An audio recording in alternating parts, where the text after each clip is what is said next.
بسم اللہ الرحمن الرحیم۔ پارہ نمبر 14 ربما مختصر خلاصہ۔ اس پارے میں دو صورتیں ہیں، سورۃ الحجر اور سورۃ النحل۔ سورہ حجر مکی ہے، اس میں 99 یعنی 99 آیات اور 6 رکوع ہیں۔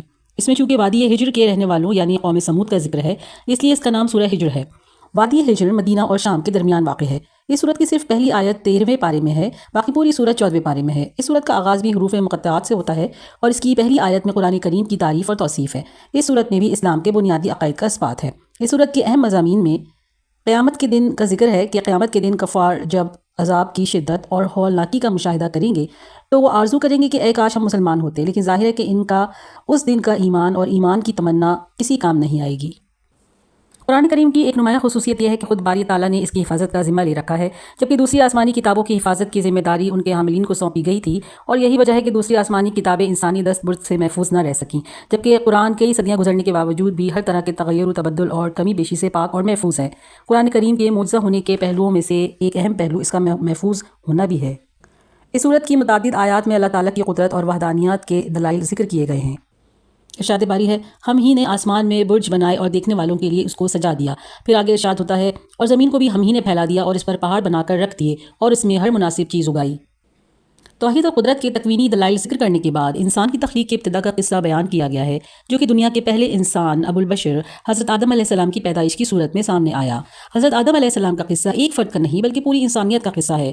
جس وقت اللہ تعالیٰ نے آدم کو اپنے ہاتھ سے پیدا کیا، اس میں اپنی روح پھونکی، فرشتوں کو ان کے سامنے سجدہ کرنے کا حکم دیا اور اپنی قدرت کے اسرار اور حکمت کے عجائبات ان پر کھولے، تو ان تمام امور میں جیسے حضرت آدم علیہ السلام کی تکریم تھی، اسی طرح ان کی اولاد کی بھی تکریم تھی۔ فرشتوں کو جب سجدہ کرنے کا حکم دیا گیا تو ابلیس کے سوا سب نے سجدہ کر دیا۔ ابلیس نے حضرت آدم علیہ السلام سے انتقام لینے کے لیے قیامت کے دن تک کی زندگی کی مہلت مانگی اور یہ مہلت اسے دے دی گئی۔ جس طرح شیطان کے اتباع کرنے والوں کا تذکرہ ہے، اسی طرح ان سعادت مندوں کا تذکرہ بھی کیا گیا ہے جو امن اور سلامتی کی جگہ یعنی جنت میں ہوں گے۔ جنت جیسی امن و سلامتی اور راحت و اطمینان کی جگہ کا ذکر کرنے کے بعد سورہ حجر بندوں پر اللہ تعالیٰ کے فضل و احسان اور رحمت کا ذکر کرتی ہے۔ بندہ کتنا ہی گنہگار کیوں نہ ہو، اسے اللہ کی رحمت سے مایوس نہیں ہونا چاہیے۔ ارشاد ہوتا ہے، اے پیغمبر میرے بندوں کو بتا دیجئے کہ میں بڑا بخشنے والا اور مہربان ہوں، اور یہ کہ میرا عذاب دردناک ہے۔ ان آیات میں خوف اور امید دونوں ہیں۔ مومن کے دل میں اللہ کا خوف بھی ہونا چاہیے اور اس کی رحمت کی امید بھی ہونی چاہیے۔ حضرت ابراہیم علیہ السلام کا پھر ذکر آتا ہے کہ ان کے گھر مہمانوں کا آنے کا تذکرہ ہے جو انسانی شکل میں نورانی فرشتے تھے اور آپ کو بیٹے کی خوشخبری سنانے کے لیے آئے تھے۔ فرشتے حضرت ابراہیم کو خوشخبری سنا کر حضرت لوط علیہ السلام کی خدمت میں حاضر ہوئے اور ان سے درخواست کی کہ آپ اپنے گھر والوں کو ساتھ لے کر ہی رات کو اس بستی سے نکل جائیے، کیونکہ آپ کی بستی والے گناہوں کی سرکشی میں اتنے آگے نکل گئے ہیں کہ اللہ نے ان کو ناپاک وجود سے ان کے زمین کو پاک کرنے کا فیصلہ کر لیا ہے۔ چنانچہ ایسا ہی ہوا، ارشاد باری تعالیٰ ہے، سو ان کو سورج نکلتے نکلتے چنگھاڑ نے آ پکڑا اور ہم نے اس شہر کو الٹ کر نیچے کا اوپر کر دیا اور ان پر کنکر کی پتھریاں برسائیں۔ وادی حجر کے رہنے والوں یعنی حضرت صالح علیہ السلام کی قوم بھی ظلم اور زیادتی کی راہ پر چل نکلی تھی۔ انہیں مختلف معجزات بھی دکھائے مگر پھر بھی وہ باز نہ آئے، بالخصوص پہاڑی چٹان سے اونٹنی کی ولادت کا معجزہ، جو کہ حقیقت میں کئی معجزوں کا مجموعہ ہے، لیکن ان بدبختوں نے اس معجزے کی کوئی قدر نہ کی، بلکہ اس اونٹنی کا جو معجزے سے ظاہر ہوئی تھی اس کو بھی ہلاک کر دیا۔ پھر سورہ نحل کا آغاز ہوتا ہے۔ سورہ نحل مکی ہے، اس میں 128 آیات اور 16 رکوع ہیں۔ نحل شہد کی مکھی کو کہتے ہیں، چونکہ سورت میں شہد کی مکھی کا ذکر آیا ہے اس لیے اس کا نام سورہ نحل ہے۔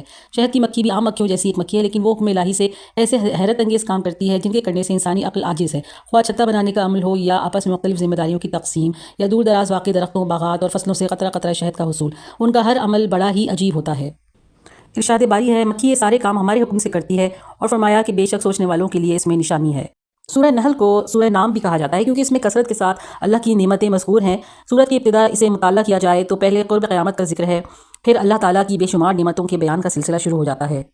ان بے شمار نعمتوں کا ذکر کرنے کے بعد اللہ تعالیٰ بجا طور پر فرماتے ہیں، اور اگر تم اللہ کی نعمتوں کو شمار کرنا چاہو تو شمار نہیں کر سکتے ہو، بے شک اللہ بخشنے والا انتہائی مہربان ہے۔ جب انسان اللہ کی نعمتوں کو شمار ہی نہیں کر سکتا تو ان کا شکر کیسے ادا کر سکتا ہے؟ انسان اگر صرف داخلی اور بدنی نعمتوں پر ہی ایک سرسری نظر ڈال لے تو انسان دنگ رہ جاتا ہے اور یہ اقرار کرنے پر مجبور ہو جاتا ہے کہ واقعی ان نعمتوں کو شمار نہیں کیا جا سکتا۔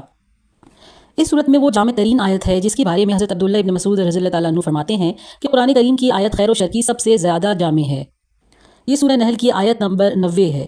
اس آیت میں 3 باتوں کا حکم دیا گیا ہے اور 3 باتوں سے منع کیا گیا ہے۔ عدل، احسان اور قرابت داروں کو دینے کا حکم دیا گیا ہے، اور فحشاء یعنی ہر قبیح قول اور عمل، منکر ہر وہ عمل جس سے شریعت نے منع کیا ہے، اور بغی حد سے تجاوز کر جانا جیسے تکبر، ظلم اور حسد وغیرہ سے منع کیا گیا ہے۔